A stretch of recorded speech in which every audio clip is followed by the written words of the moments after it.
पाकिस्तान का रुपया जब बुरे तरीके से गिरा तो हर तरफ से लोग आईएमएफ नामी इदारे को पुकारने लगे।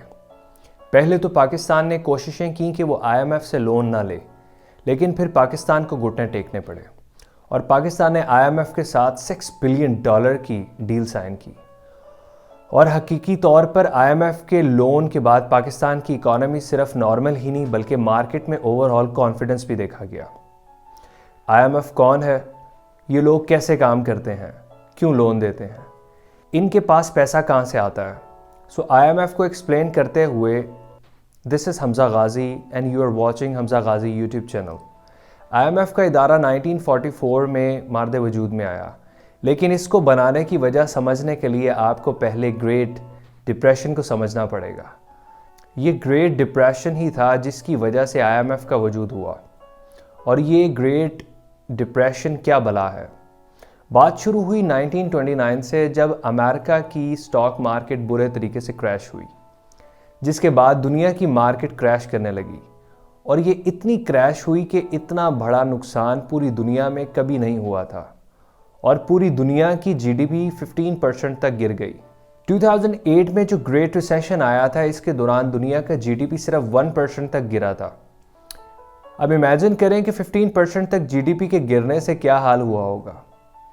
थोड़ा एक्सप्लेन कर देता हूँ। अमेरिका में इंडस्ट्रियल प्रोडक्ट्स 46% तक गिर गई और होलसेल में 32% तक की कमी आई। फॉरेन ट्रेड 70% तक गिर गई और बेरोज़गारी 600% तक बढ़ गई। ग्रेट डिप्रेशन तारीख का बहुत बड़ा सानहा था, जिसके बाद 46 कंट्रीज़ एक साथ बैठे और ये तय पाया कि हमें ऐसे इदारे की ज़रूरत है जो हमें ऐसे मुस्तकबिल में आने वाले मामलात से बचाए। और इस तरह आईएमएफ और एक और इदारा जिसका नाम है वर्ल्ड बैंक मार्दे वजूद में आया। आईएमएफ का मेन काम ये था कि दुनिया की करेंसी के एक्सचेंज रेट को मॉनिटर करे। मुमालिक में रवाबित और तिजारत पहले से ज़्यादा और एक दूसरे पर डिपेंड करने लगे। इससे निकलने वाला ड्रॉबैक ये था कि अगर एक मुल्क का दिवालिया होता है, उसका असर सिर्फ उसी मुल्क पर नहीं पड़ता, उसकी गूंज पूरी दुनिया में स्टॉक मार्केट में सुनाई देती है। एक छोटा सा अमेरिका में होने वाला वाक़या पाकिस्तान और इंडिया की स्टॉक मार्केट में मनफी रुझान की सूरत में नज़र आता है।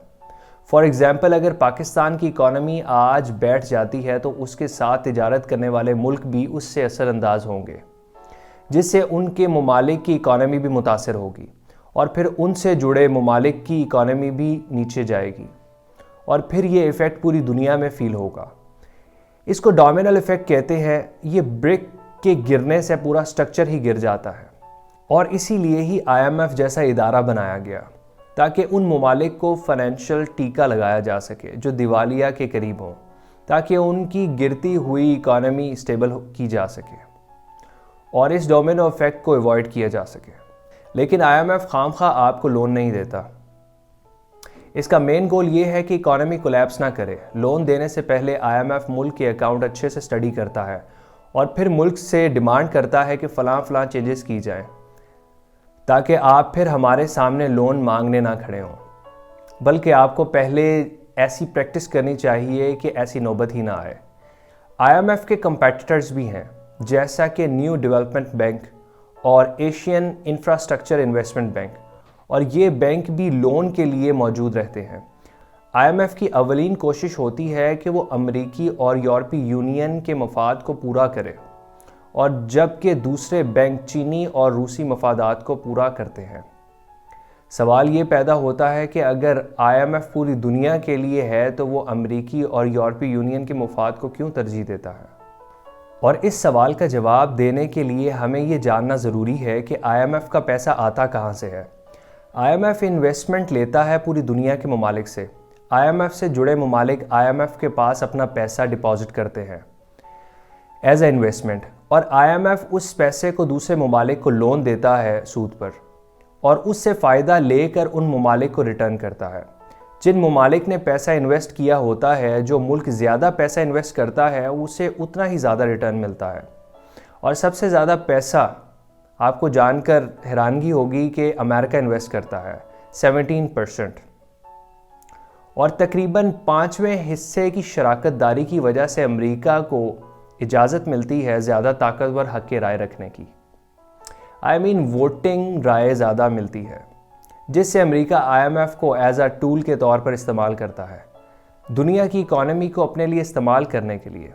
और इसीलिए IMF का इतना प्रेशर था पाकिस्तान के ऊपर कि CPEC का प्लान IMF से शेयर करने के लिए पाकिस्तान राज़ी हो गया। उम्मीद करता हूँ कि IMF क्या है ये आपको समझ आ गया होगा। अपना ख्याल रखें। दोबारा मुलाकात होगी किसी और इन्फॉर्मेटिव वीडियो के साथ। Thank you so much.